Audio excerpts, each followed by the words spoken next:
Problem से solution तक, astro तक, नो योर फेट। देखिए, नवरात्रि का पहला दिन और नवां दिन यानी पहली तिथि और नवमी तिथि सबसे ज्यादा महत्वपूर्ण होती है। इसीलिए हम आज पहली तिथि पर आपको इसकी विशिष्टताएं बताएंगे। नवरात्रि साल में 4 बार आती है, 2 गुप्त नवरात्रि और 2 सामान्य नवरात्रि। एक आती है माघ महीने की जनवरी में, एक आती है चैत्र महीने की मार्च अप्रैल में, एक आती है आषाढ़ की जून जुलाई में और एक आती है आश्विन की अक्टूबर में। चैत्र और आश्विन की जो नवरात्रि है यानी मार्च अप्रैल वाली और अक्टूबर वाली, इस नवरात्रि का विशेष महत्व है। इसमें प्रकृति से एक विशेष तरह की शक्ति निकलती है। इसीलिए ज्यादातर देवी की पूजा को हम शक्ति पूजा कहते हैं, क्योंकि जो प्रकृति से शक्ति निकलती है उसको ग्रहण करने के लिए इन दिनों में शक्ति की पूजा या नव दुर्गा की पूजा की जाती है। जब ऋतु परिवर्तन होता है उसी समय नवरात्रि मनाने का विधान है। आध्यात्मिक रूप से भी और वैज्ञानिक रूप से भी। आध्यात्मिक रूप से जो शक्ति निकलती है उस शक्ति को ग्रहण करने के लिए नव दुर्गा की पूजा का विधान बताया गया है। इसमें माता की 9 शक्तियों की पूजा अलग अलग दिन की जाती है। हर दिन की एक अलग देवी होती हैं और हर दिन की देवी की एक विशेष शक्ति होती है। उसको हम विशेष तरीके से पूजा उपासना करके ग्रहण करते हैं। पहले दिन माता के शैल पुत्री स्वरूप की उपासना की जाती है, यानी आज के दिन माता के शैल पुत्री स्वरूप की पूजा होगी। और आज के दिन से कई सारे लोग 9 दिनों का या 1 दिन का उपवास रखेंगे। यानी आज से नवरात्रि का आरंभ हो रहा है और आज ही माता शैलपुत्री की पूजा होगी। व्रत उपवास रखा जाएगा, कलश की स्थापना होगी और इनकी विशेष पूजा से आपको विशेष फायदा अवश्य होगा। माता के शैलपुत्री स्वरूप को अगर हम समझना चाहें तो शैल का अर्थ होता है पर्वत और पुत्री का अर्थ पर्वत की पुत्री। पर्वतराज हिमालय की पुत्री होने की वजह से इनको शैल पुत्री कहा जाता है। पर्वतराज हिमालय की पुत्री होने की वजह से इनको शैलजा भी कहा जाता है। तो माता शैलपुत्री चूंकि हिमालय और मैना के घर में जन्म ली थी, इसीलिए इन्हें शैलपुत्री कहा जाता है। ऐसा माना जाता है कि पूर्व जन्म में इनका नाम सती था और पूर्व जन्म में ये भगवान शिव की पत्नी थी। सती के जो पिता थे वो थे दक्ष प्रजापति। दक्ष प्रजापति ने भगवान शिव का अपमान किया और अपमान को न सह पाने की वजह से सती ने अपने आप को यज्ञ की अग्नि में भस्म कर लिया था।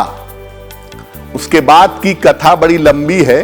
उसके बाद की कथा यह है कि भगवान शिव के गण वीरभद्र ने यज्ञ विध्वंस कर दिया, दक्ष प्रजापति का गला अलग कर दिया और उसके बाद भगवान शिव हजारों सालों की समाधि में चले गए। अगले जन्म में यही सती माता शैलपुत्री बनी और कठोर तपस्या करके भगवान शिव को प्राप्त किया और भगवान शिव से उनका विवाह हुआ। संकल्प शक्ति से आप ईश्वर को प्राप्त कर सकते हैं, ये बात माता शैलपुत्री बताती हैं कि अगर उन्होंने संकल्प लिया शिव को प्राप्त करने का तो संकल्प के द्वारा शिव उन्हें प्राप्त हुए। तो जो कोई भी ईश्वर को प्राप्त करना चाहता है, अगर वो संकल्प लेकर के साधना करता है तो उसे ईश्वर की प्राप्ति होती है। माता शैलपुत्री के स्वरूप की बात करें तो इनका स्वरूप बहुत शांत है। ये बैल पर सवार हैं। इनके एक हाथ में त्रिशूल और दूसरे हाथ में कमल है। वैवाहिक जीवन के लिए, अपने वैवाहिक जीवन को बेहतर बनाने के लिए और सुख शांति के लिए, प्रेम के लिए माता शैलपुत्री की पूजा की जाती है। जैसा मैंने पहले भी कहा कि अगर आप अपने मनचाहे संकल्प को पूरा करना चाहते हैं तो उसके लिए नवरात्रि के प्रथम दिन माता शैलपुत्री की पूजा करनी चाहिए। जो संकल्प है आपका, वो संकल्प आपका पूरा होगा और ईश्वर की कृपा आपको प्राप्त होगी। लेकिन सामान्य रूप से अगर आप अपने जीवन में सुख शांति चाहते हैं, अगर अपने जीवन में आप आनंद चाहते हैं या अपने वैवाहिक जीवन को बेहतर करना चाहते हैं, तो ऐसी स्थिति में भी माता के शैलपुत्री स्वरूप की पूजा करनी चाहिए। अगर आप स्वास्थ्य की समस्याओं से गुजर रहे हैं या सेहत में दिक्कत आने की संभावना है, तो आप नवरात्रि की रातों में देवी कवच का पाठ जरूर करिएगा, उससे आपकी रक्षा होगी।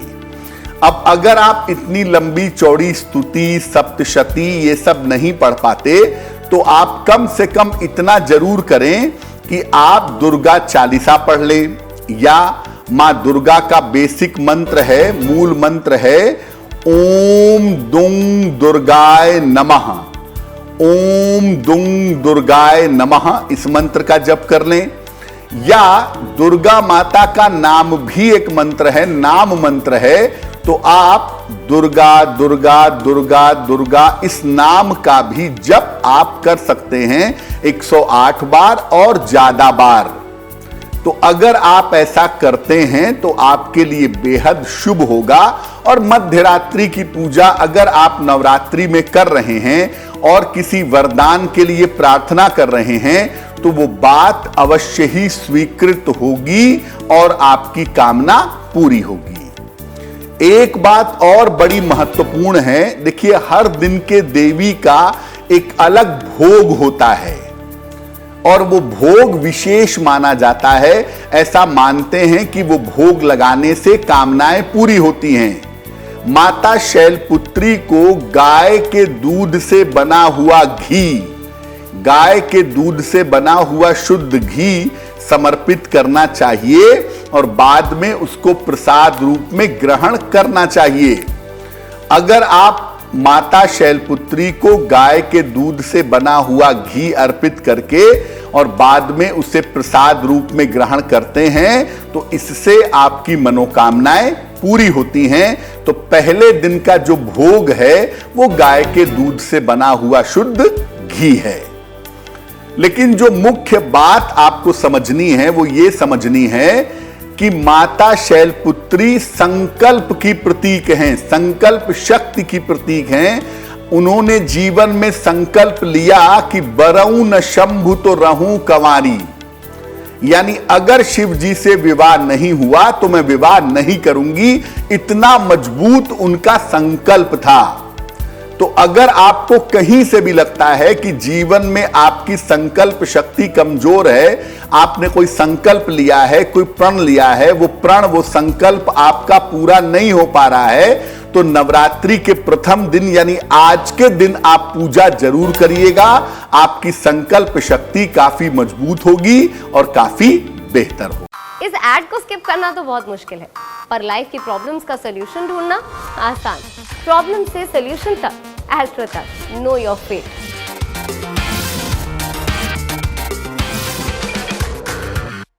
देखिए, जैसा रेखा ने कहा कि बहुत सारे लोग नवरात्रि के प्रथम दिन से व्रत उपवास रखते हैं। अब नवरात्रि के प्रथम दिन से यानी आज से 9 दिन का उपवास भी रख सकते हैं और 2 दिन का उपवास भी रख सकते हैं। जो लोग पूरे 9 दिन उपवास रखेंगे वो दशमी को पारायण करेंगे, व्रत का समापन करेंगे, यानी वो 22 तारीख से 30 तारीख तक उपवास रखेंगे और 31 तारीख को दशमी को व्रत का समापन करेंगे। जो लोग पहली और अष्टमी तिथि को उपवास रखेंगे वो नवमी तिथि को इसका पारायण करेंगे, नवमी तिथि को इसको समाप्त करेंगे। नवरात्रि के पहले दिन आप कलश की स्थापना करिए और अगर कलश की स्थापना करते हैं तो अखंड ज्योति जलाइए। अखंड ज्योति जलती रहनी चाहिए, तब कलश की स्थापना सिद्ध होगी। और कलश जिस वेदी पर रखा है, जो मिट्टी रख करके आपने कलश रखा है, उस मिट्टी में जौ बोइए और उसे फलने फूलने दीजिए। अब अगर आपने कलश की स्थापना की है, आप माता की पूजा कर रहे हैं, तो आप दोनों समय पूजा आराधना करेंगे और दोनों समय आरती भी करेंगे। यानी अगर आप मंत्र का जप करते हैं, दुर्गा सप्तशती का पाठ करते हैं या कोई विशेष स्तुति पढ़ते हैं, तो आप पूरे 9 दिन तक सुबह शाम दोनों समय पूजा आराधना और आरती करेंगे। पूरे 10 दिन तक अपने खान पान में और अपने आचरण में सात्विकता रखेंगे। आप क्या खा रहे हैं, आप क्या पी रहे हैं, आपका व्यवहार कैसा है, इन तमाम चीजों पर आप ध्यान रखेंगे। जौ, जल और फल का सेवन करेंगे। नवरात्रि में जौ बोने का मतलब यह नहीं है कि आपने बो दिया और आपको समझ ही नहीं आया कि क्यों जौ बोया गया। जौ शरीर को शुद्ध करने वाला अनाज है। वैसे तो जो व्रत रखेंगे वो अनाज नहीं खाएंगे, लेकिन बाकी लोग जो व्रत नहीं रखते हैं वो जौ खा सकते हैं। जल और फल का सेवन नवरात्रि में करिए ताकि आपका शरीर शुद्ध हो। और जब आप देवी मां की पूजा करेंगे तो उन्हें आक, मदार, दूब और तुलसी ये आप माता की पूजा में समर्पित नहीं करेंगे। तो याद रखिए कि आप जब माता शैलपुत्री की पूजा करेंगे या मां दुर्गा की पूजा करेंगे आज के दिन, तो बहुत उत्तम होगा कि आप लाल फूलों से उनकी पूजा करें, कलश की स्थापना करें और एक अखंड ज्योति अवश्य जला करके रखें, क्योंकि देवी का जो स्वरूप है वो उस प्रकाश में है, उस ज्योति में है और वो ज्योति जलनी चाहिए। उस ज्योति के माध्यम से आप देवी से अपनी प्रार्थना कर सकते हैं। देखिए, नारियल जो होता है वो मनुष्य के सर का प्रतीक है।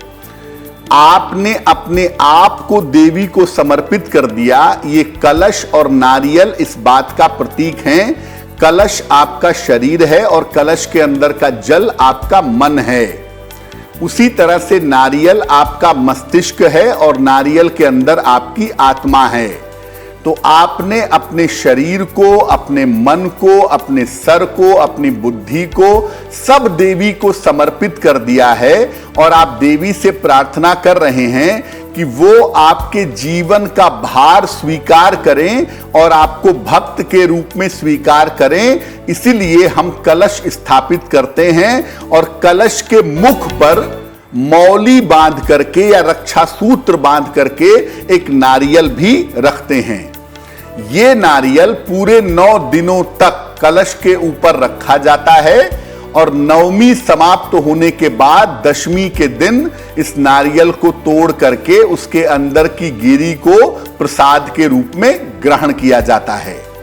जब नारियल वहां रखा रहता है और कलश में जल भरा रहता है, आप वहीं पर बैठ करके मंत्र जप करते हैं, वहीं पर बैठ करके पूजा करते हैं, तो नारियल के अंदर का जल और कलश के अंदर का जल अभिमंत्रित हो जाता है।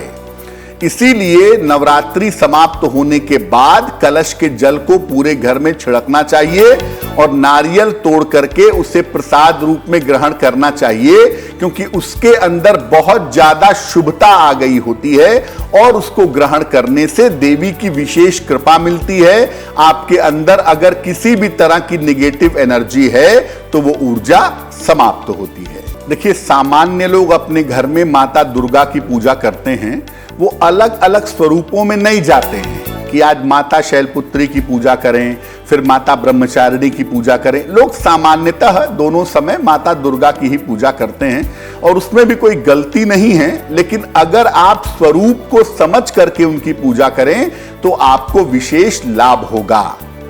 प्रथम स्वरूप माता शैलपुत्री का है और माता शैलपुत्री की पूजा आपको आज के दिन करनी है। एक बात आप समझ लीजिए कि नवरात्रि की जो पूजा है वो सुबह शाम तो करनी ही चाहिए, लेकिन पूजा उपयुक्त होती है मध्य रात्रि में। नवरात्रि है, रात की पूजा ज्यादा महत्वपूर्ण है। तो अगर आप आज सुबह पूजा नहीं कर पाए, शाम को समय नहीं है, कोई प्रॉब्लम नहीं है, आप मध्य रात्रि में पूजा जरूर करिएगा। 11 बजे से 1 बजे के बीच में माता शैलपुत्री की पूजा आपको करनी चाहिए और माता की पूजा में उनको लाल फूल अर्पित करना है। आपको लाल गुड़हल का फूल या लाल कमल का फूल, लाल गुलाब का फूल, और अगर वास्तविक पुष्प आपको नहीं मिल पा रहा है तो आप मानसिक पुष्प बना के, मानसिक लाल पुष्प बनाकर भी उन्हें अर्पित कर सकते हैं। और माता शैलपुत्री की जब आप पूजा करेंगे तो माता शैलपुत्री की पूजा में देखिए, आप माता के मंत्र जप सकते हैं या नियम के अनुसार दुर्गा सप्तशती का पाठ कर सकते हैं या रात में रात्रि सूक्त का पाठ भी कर सकते हैं, वो भी आपके लिए बहुत अच्छा रहेगा। एस्ट्रो तक ऐप पर आपको मिलेगा भविष्य से जुड़े हर सवाल का जवाब। डाउनलोड कीजिए एस्ट्रो तक ऐप और चुटकी में जुड़िए इंडिया के बेस्ट एस्ट्रोलॉजर से।